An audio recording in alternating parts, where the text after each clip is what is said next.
तर्पण शिव महापुराण में इस नाम का उच्चारण 5 बार आप लोगों को करना है।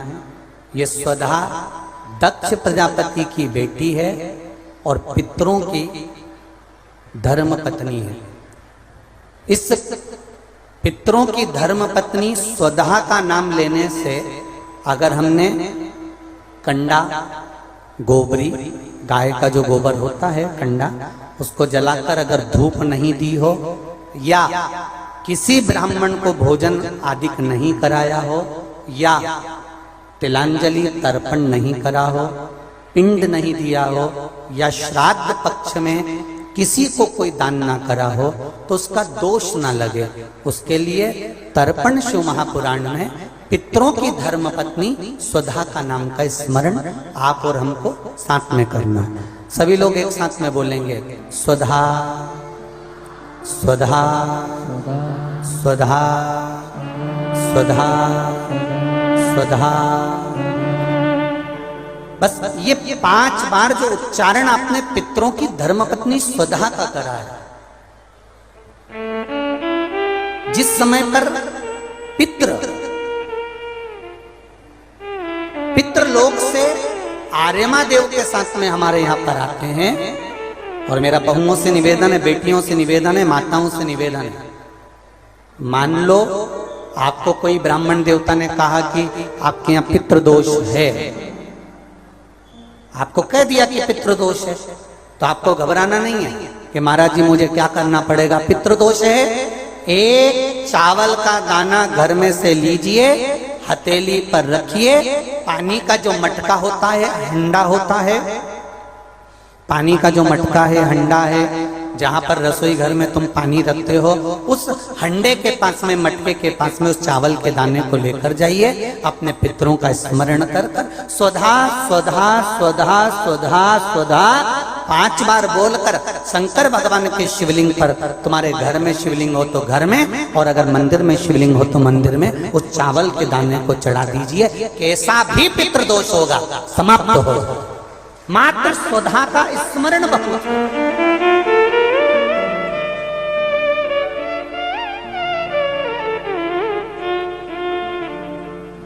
हम तो उनसे भी कहेंगे जिनका बार बार एक्सीडेंट होता हो,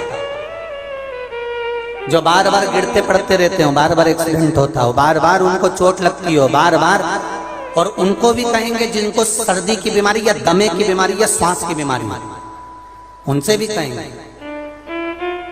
कि श्राद्ध पक्ष में एक चावल के दाने का प्रयोग स्वधा नाम से अवश्य करें।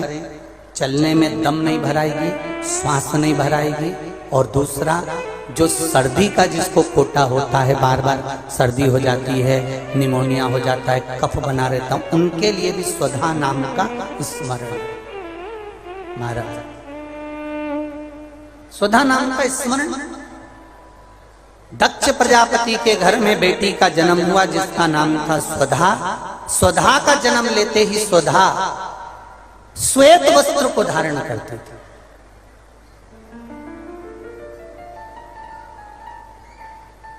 कोई वस्त्र अगर स्वधा पहन रही है तो श्वेत वस्त्र धारण कर रही है। एक दिन माता प्रसूति ने स्वधा को बुलाया। स्वधा, आप इधर आओ। स्वधा आई। हाँ मां। बेटी, जब घर में इतने सारे आभूषण हैं,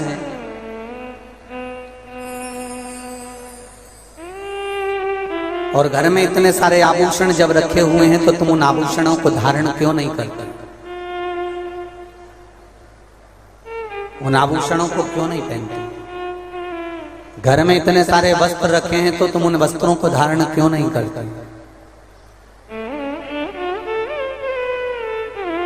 स्वधा कहती है मां, संसार सागर में जब किसी के प्राण छूट जाते हैं, और प्राण छूटने के बाद वो जीवात्मा अगर अच्छी जीवात्मा है तो वो देवलोक चली जाती है। जो बुरी जीवात्मा है वो भटकती रहती, भटकती है। मां उन जीवात्माओं के कल्याण के लिए मैं श्वेत वस्त्र धारण करता हूं। श्वेत वस्त्र, श्वेत चावल का दाना, श्वेत दूध, श्वेत दही, श्वेत शकरखंड, श्वेत पुष्प, श्वेत जनेऊ, श्वेत वस्त्र, ये मेरे शंकर भगवान को अति प्रिय लगते हैं। उसका कारण है कि उनको पितरों को मुक्ति देना होती है, पितरों को मोक्ष देना होता है। आज एक प्रश्न किसी ने सीहोर ऑफिस में भेजा है कि गुरुजी,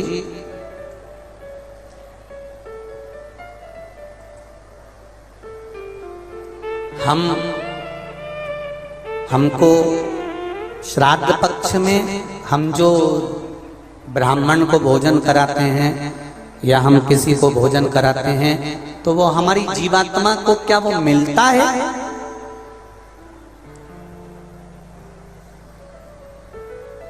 क्या विचार है भाई अशोकनगर वालों, बोलो जरा जल्दी से।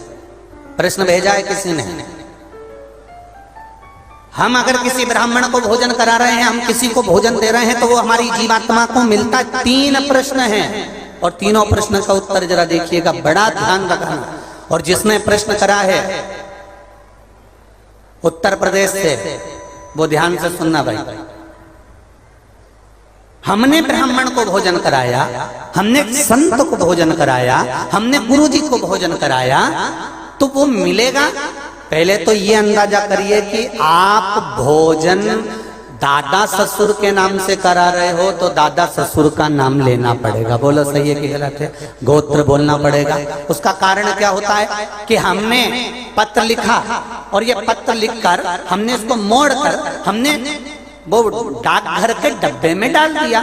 हमने नाम लिखा, पता लिखा, पिन नंबर लिखा, एड्रेस पूरा लिखा, मोबाइल नंबर पूरा लिखा और हमने डब्बे में डाल दिया। अब पूरे अशोक नगर में चौराहे चौराहे पर ढेर सारे डाकघर के डब्बे लगे। इन सब डब्बों में से चिट्ठी इकट्ठी होती है, एक जगह पर आती है, बड़े डाकघर में पहुंचती है, बड़े डाकघर में से छटकर फिर एड्रेस पढ़ा जाता है।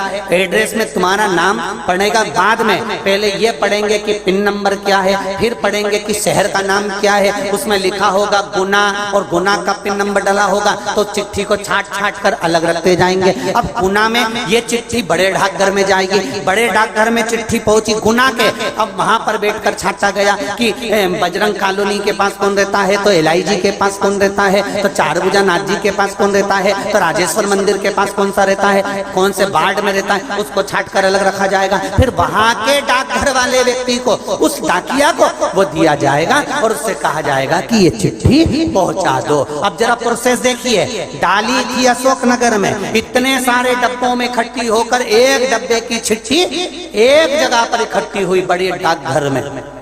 वहां से इकट्ठी होकर फिर दूसरे डाकघर में गई, वहां से फिर धीरे धीरे डिवाइड होती चली गई। उसी तरह तुम्हारी लिखी हुई डाकघर की चिट्ठी जब वहां तक मुंबई पूना तक जा रही है और सही जगह नाम और एड्रेस है तो सही जगह पहुंच रही है। उसी तरह अगर श्राद्ध पक्ष में तुमने ब्राह्मण को भोजन कराया है, नाम और गोत्र लेकर कराया है, तो वो उस तक पहुंचता ही है, ये निश्चित है, उस तक पहुंचे।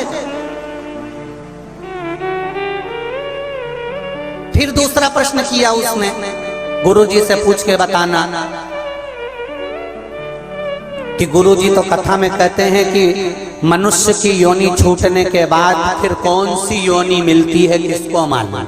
ये गुरुजी ने कथा में कहा, तो हम भी नहीं कह रहे झूठ की हमने कथा में नहीं की, हमने कहा। तो उसने प्रश्न करा, अगर वो दूसरी योनि में होगा तो तुमने जो भोजन दिया हो सकता है वो सांप बन गया, चींटी बन गया, झिंगूर बन गया, शेर बन गया, तो वो खीर पूड़ी खाएगा क्या?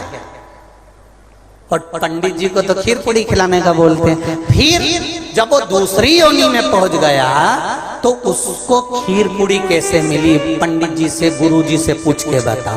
तो हमारा निवेदन है, जब हम यहाँ से रुपया अमेरिका भेजते हैं तो वहाँ हमारा इंडियन पैसा नहीं होता, वहाँ डॉलर में चेंज हो जाता है। उसी तरह खीर पूड़ी भी डॉलर में चेंज हो जाती है, जैसा वो खाएगा वैसा उसे मिल जाएगा। जब भारत की करेंसी, भारत का पैसा यहां से डाला आपने अमेरिका तो अमेरिका में बदल गया, आपने ऑस्ट्रेलिया डाला वहां में बदल गया, आपने कहीं डाला नेपाल ले गए तो नेपाल की करेंसी में बदल गया। जब यहाँ का रुपया वहां पहुंचकर वहां के रुपये में चेंज हो जाता है, तो हमने जो खीर पूड़ी ब्राह्मण को दी है और तुम्हारे यहाँ का वो जीव सांप बना कि झिंगुर बना कि शेर बना कि गीदड़ बना, उसको उस रूप में जो वो खाता होगा उस रूप में मिल जाता। डॉलर चेंज, यहाँ की खीर पूड़ी चेंज, वहां जाते से।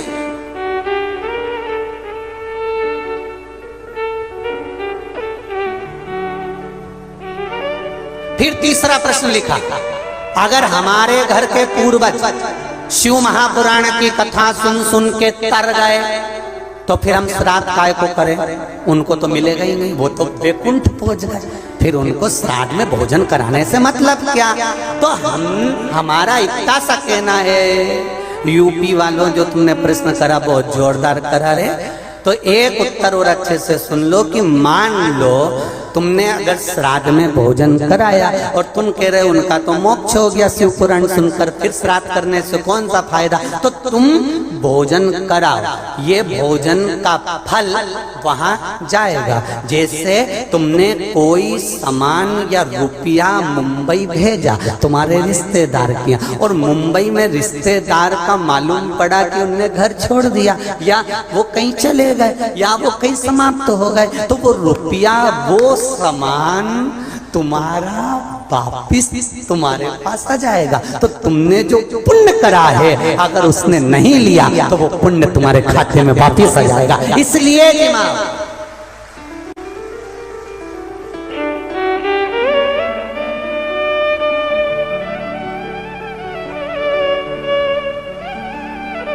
पुण्य करो, सत्कर्म करो। और कथा का स्मरण, बड़े बड़े किस्मत वाले हैं अशोकनगर वालों, बहुत बहुत किस्मत वाले हो, घर जाके नजर उतरवा लेना रायू नोन से।